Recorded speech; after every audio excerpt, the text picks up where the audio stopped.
Hello and welcome back to Talking Classrooms, podcasting as a tool for educational communication and reflection. I'm your host, Bulelani Marwanqana, and today we are diving into a topic that's often unspoken but deeply influential in shaping the school experience, the hidden curriculum. You might be wondering, what exactly is the hidden curriculum?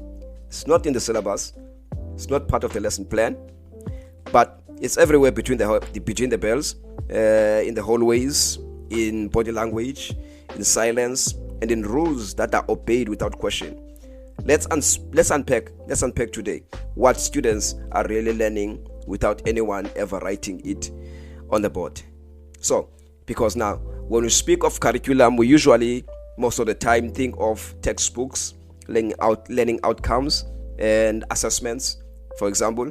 But alongside this official curriculum exists another layer, the hidden curriculum, which is what we are going to talk about today.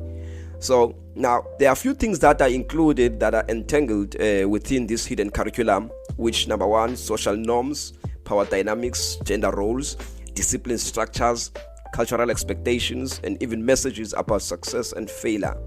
So now what I'm saying is that it is the unwritten, unspoken, but powerfully influential set of lessons that students absorb every day. It's how they learn what to value, how to behave, and where they fit in, even if we never teach them directly these things. So also I want now to we explore these things today. Let's explore these things together today when it comes to this hidden curriculum. Number one, classroom rules and expectations. On this one, we may say, for example, we promoting creativity and critical thinking. But now, if we expect quiet compliance in these things, students learn that obedience is more valued than curiosity. Number two, when it comes to sitting arrangements, who sits where and why? Are students grouped by ability? Do certain students always sit at the back?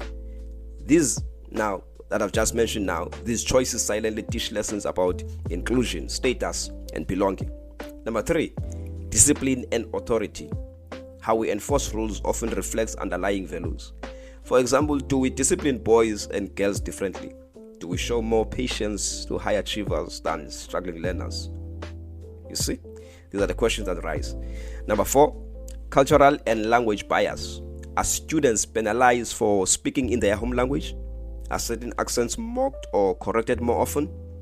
This subtly tell learners that which cultures are acceptable and which are not.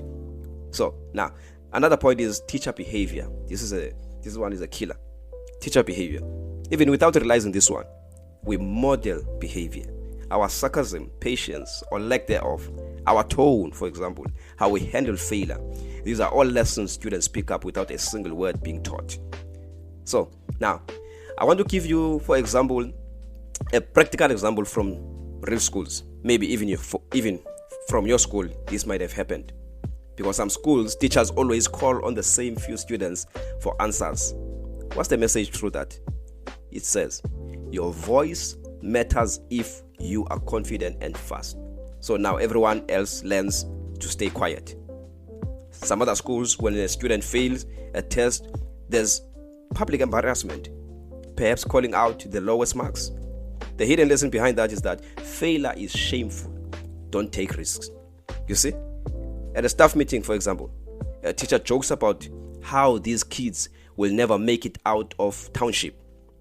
No student hears it, but the belief system behind that statement shapes how that teacher teaches and the expectations they have.